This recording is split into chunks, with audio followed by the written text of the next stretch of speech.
ವೀಕ್ಷಕರೇ, ವಿರಾಟ್ ನ್ಯೂಸ್ ಚಾನಲ್ಗೆ ನಿಮ್ಮೆಲ್ಲರಿಗೂ ಸ್ವಾಗತ. ಡಿ.ಕೆ. ಶಿವಕುಮಾರ್ ಅವರ ಸರ್ವ ಪ್ರಯತ್ನಕ್ಕೂ ಬಿತ್ತ ಬ್ರೇಕ್ ಅಂತಲೇ ಹೇಳಲಾಗ್ತಾ ಇದೆ. ಸಿಎಂ ಕುರ್ಚಿ ಕನಸು ಭಗ್ನವಾಯ್ತಾ ಡಿ.ಕೆ. ಶಿವಕುಮಾರ್ ಅವರದು ಅಂತಲೂ ಒಂದು ಮಾಹಿತಿಗಳು ಬರ್ತಾ ಇದೆ. ಹಾಗಾದರೆ ಏನಿದು ಸುದ್ದಿ ಅಂತ ನೋಡ್ಕೊಂಬರೋಣ ವೀಕ್ಷಕರೇ. ಅದಕ್ಕೂ ಮುಂಚೆ ನಮ್ಮ ಚಾನಲ್ನ ನೀವು ಸಬ್ಸ್ಕ್ರೈಬ್ ಮಾಡಿಲ್ಲ ಅಂದರೆ ದಯವಿಟ್ಟು ಸಬ್ಸ್ಕ್ರೈಬ್ ಮಾಡ್ಕೊಳ್ಳಿ ಮತ್ತು ಬೆಲ್ ಬಟನ್ ಮೇಲೆ ಕ್ಲಿಕ್ ಮಾಡಿ.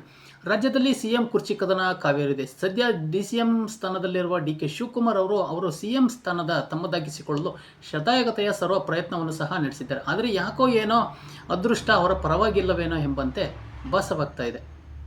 ಆದರೆ ಅದಕ್ಕೆ ಕಾರಣವೂ ಸಹ ಇದೆ. ಇದೇ ಬೆಳಗಾವಿ ಅಧಿವೇಶನದಲ್ಲಿ ಸಹ ಮುನ್ನ ಸಿಎಂ ಸ್ಥಾನಕ್ಕಾಗಿ ಡಿ.ಕೆ. ಶಿವಕುಮಾರ್ ಅವರ ಪ್ರಯತ್ನ ಒಂದೊಂದಲ್ಲ. ಹೌದು, ಡಿ.ಕೆ. ಶಿವಕುಮಾರ್ ಅವರು ಸಿಎಂ ಕುರ್ಚಿಗಾಗಿ ಸಿದ್ದರಾಮಯ್ಯನವರ ಬಣದಲ್ಲಿ ಗುರುತಿಸಿಕೊಂಡ ನಾಯಕರ ಮನೆ ಬಾಗಿಲಿಗೆ ಹೋಗಿ ಸ್ನೇಹದ ಹಸ್ತವನ್ನು ಚಾಚಿದ್ದರು. ಶಾಸಕರ ವಿಶ್ವಾಸವನ್ನು ಗಳಿಸಬೇಕು ಎಂಬ ಕಾರಣಕ್ಕಾಗಿ ಸಿಎಂ ಆಪ್ತರ ಬಣದಲ್ಲಿ ಗೂಡಿಸಿಕೊಂಡಂಥ ಶಾಸಕರನ್ನು ಸಹ ತಮ್ಮ ವಿಶ್ವಾಸಕ್ಕೆ ಪಡೆಯುವ ಪ್ರಯತ್ನಕ್ಕೆ ಮಾಡಿದ್ದರು. ಆದರೆ ಡಿ.ಕೆ. ಶಿವಕುಮಾರ್ ಅವರಿಗೆ ದೇವರು ಯಾಕೋ ಆಶೀರ್ವಾದ ಮಾಡಲಿಲ್ಲ ಅನಿಸುತ್ತೆ. ಡಿ.ಕೆ. ಸರ್ವ ಪ್ರಯತ್ನಗಳನ್ನು ಯಾಕೋ ಸದ್ಯಕ್ಕಂತೂ ಕೈಗೂಡ್ತಾ ಇಲ್ಲ ಅನ್ನೋದು ಸಹ ಇಲ್ಲಿ ಮೇಲ್ನೋಟಕ್ಕೆ ಗೊತ್ತಾಗ್ತಾ ಇದೆ. ಇದಕ್ಕೆ ಸಾಕ್ಷಿ ಎಂಬಂತೆ ಬೆಳಗಾವಿಯ ಚಳಿಗಾಲದ ಅಧಿವೇಶನದಲ್ಲಿ ಸಿಎಂ ಸಿದ್ದರಾಮಯ್ಯನವರು ಸಹ ಪದೇ ಪದೇ ತಾವೇ ಸಿಎಂ ಸ್ಥಾನದ ಮುಂದುವರಿಯುವುದಾಗಿ ಒತ್ತೇ ಹೇಳುತ್ತಿದ್ದಾರೆ. ಹೈಕಮಾಂಡ್ ಹೇಳುವವರೆಗೂ ತಾವೇ ಸಿಎಂ ಸ್ಥಾನದಲ್ಲಿ ಮುಂದುವರಿಯುವುದಾಗಿ ಸಹ ಪುನರುಚ್ಚರಿಸಿದ್ದಾರೆ.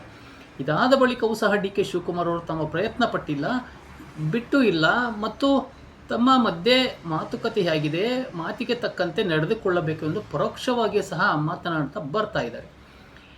ಇಷ್ಟೆಲ್ಲ ಮಾತ್ರವಲ್ಲದೆ ಸಹ ಸರಿಯಾದ ಸಮಯದಲ್ಲಿ ಹೈಕಮಾಂಡ್ನಿಂದ ಕಾಲ್ ಬರಲಿದೆ ಎಂದು ಹೇಳುವ ಮೂಲಕ ಕುತೂಹಲ ಮೂಡಿಸಿದ್ದರು. ಆದರೆ ಇದೆಲ್ಲದರ ಹೊರತಾಗಿ ಸಹ ಹೈಕಮಾಂಡ್ ಡಿ.ಕೆ. ಶಿವಕುಮಾರ್ ಅವರ ಪ್ರಯತ್ನಗಳಿಗೆ ಸೊಪ್ಪು ಹಾಕಿದಂತೆ ಕಾಣ್ತಾ ಇಲ್ಲ.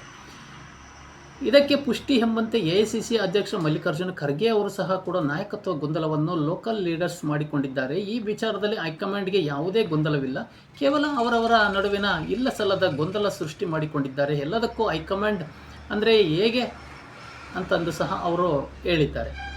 ಈ ಮೂಲಕ ಡಿ.ಕೆ. ಶಿವಕುಮಾರ್ ಪ್ರಯತ್ನಕ್ಕೆ ಪೂರ್ಣ ವಿರಾಮವಿಟ್ಟಂತಾಗಿದೆ ಎಂತಂದು ಸಹ ಒಂದು ಪಕ್ಷದ ವಲಯದಲ್ಲಿ ವಿಶ್ಲೇಷಣೆ ಸಹ ಮಾಡಲಾಗ್ತಾ ಇದೆ. ಈ ಎಲ್ಲ ಪ್ರಯತ್ನಗಳ ನಡುವೆ ಸಹ ಸಿಎಂ ಸಿದ್ದರಾಮಯ್ಯರು ತಮ್ಮ ಮತ್ತು ಮಲ್ಲಿಕಾರ್ಜುನ್ ಖರ್ಗೆ ಹೇಳಿಕೆಗಳು ಡಿ.ಕೆ. ಶಿವಕುಮಾರ್ ಅವರ ಪ್ರಯತ್ನಗಳನ್ನು ಕುಗ್ಗಿಸುವಂತಿದೆ. ಮತ್ತೊಂದೆಡೆ ಸಿಎಂ ಬಣದ ಯಾವುದೇ ಶಾಸಕರು ಕೂಡ ಡಿ.ಕೆ. ಪ್ರಯತ್ನಗಳಿಗೆ ಸೊಪ್ಪು ಹಾಕಿಲ್ಲ. ಅತ್ತ ರಾಜಣ್ಣರನ್ನು ಡಿ.ಕೆ. ಶಿವಕುಮಾರ್ ಅವರ ಭೇಟಿ ಬಳಿಕ ತಾವು ಇಂದು ಮುಂದು ಒಂದೇ ನಿಲುವು ಎಂದು ಸಿಎಂ ಪರ ಇದ್ದೇನೆ ಎಂತೆಂದು ರಾಜಣ್ಣ ಸಹ ಹೇಳಿದ್ದಾರೆ. ಹೀಗಾಗಿ ಸಿಎಂ ಕುರ್ಚಿ ಕನಸು ಕಂಡ ಡಿ.ಕೆ. ಶಿವಕುಮಾರ್ ಅವರು ತಮ್ಮ ಸದ್ಯ ತಟಸ್ಥವಾಗಿರುವ ಅನಿವಾರ್ಯತೆ ಸೃಷ್ಟಿಯಾಗಿದೆ ಪಕ್ಷದ ವಲಯದಲ್ಲಿ. ಹಾಗಾಗಿ ಡಿ.ಕೆ. ಶಿವಕುಮಾರ್ ಅವರ ಮುಂದಿನ ನಡೆ ಏನಾಗಿರುತ್ತೆ ಮತ್ತು ಪಕ್ಷದಲ್ಲಿ ಹೈಕಮಾಂಡ್ ಸಿಎಂ ಜಟಾಪಟಿ ನಡೆಸ್ತಾ ಇರ್ತಕ್ಕಂಥ ಡಿ.ಕೆ. ಶಿವಕುಮಾರ್ ಅವರಿಗೆ ಯಾವ ಒಂದು ಸಂದೇಶವನ್ನು ಸಹ ರವಾನಿಸುತ್ತೆ ಅನ್ನೋದು ನಾವೆಲ್ಲರೂ ಕಾದು ನೋಡಬೇಕಾಗಿದೆ ವೀಕ್ಷಕರೇ. ಏನೇ ಶತಾಯಗತೆ ಪ್ರಯತ್ನ ಪಟ್ಟರೂ ಸಹ ಡಿ.ಕೆ. ಶಿವಕುಮಾರ್ ಅವರು ಸಿಎಂ ಆಗಲೇಬೇಕು ಎಂತಂದು ಒಂದು ಪಣವನ್ನು ತೊಟ್ಟಿದ್ದಾರೆ. ಹಾಗಾಗಿ ಮುಂದಿನ ದಿನಗಳಲ್ಲಿ ಸಿಎಂ ಸಿದ್ದರಾಮಯ್ಯನವ್ರನ್ನ ಎದುರಾಕೊಂಡು ಕಾಂಗ್ರೆಸ್ ಹೈಕಮಾಂಡ್ ಸಿಎಂ ಸ್ಥಾನದಿಂದ ಕೆಳಗೆ ಇಳಿಸುತ್ತಾ ಡಿ.ಕೆ. ಶಿವಕುಮಾರ್ ಅವ್ರನ್ನ ಸಿಎಂ ಮಾಡುತ್ತಾ ಅನ್ನೋದನ್ನ ಒಂದು ಕಮೆಂಟ್ ಮೂಲಕ ತಿಳಿಸಿ ಅಂತ ಹೇಳ್ತಾ ಮತ್ತೆ ಮುಂದಿನ ವಿಡಿಯೋದಲ್ಲಿ ಸಿಗೋಣ. ಅಲ್ಲಿವರೆಗೂ ನಮಸ್ಕಾರ. ನಮ್ಮ ಮಾಹಿತಿ ನಿಮಗೆ ಇಷ್ಟ ಆಗಿದ್ದರೆ ದಯವಿಟ್ಟು ನನ್ನ ಚಾನಲ್ನ ಸಬ್ಸ್ಕ್ರೈಬ್ ಮಾಡಿ ಮತ್ತು ಬೆಲ್ ಬಟನ್ ಮೇಲೆ ಕ್ಲಿಕ್ ಮಾಡಿ. ಧನ್ಯವಾದಗಳು.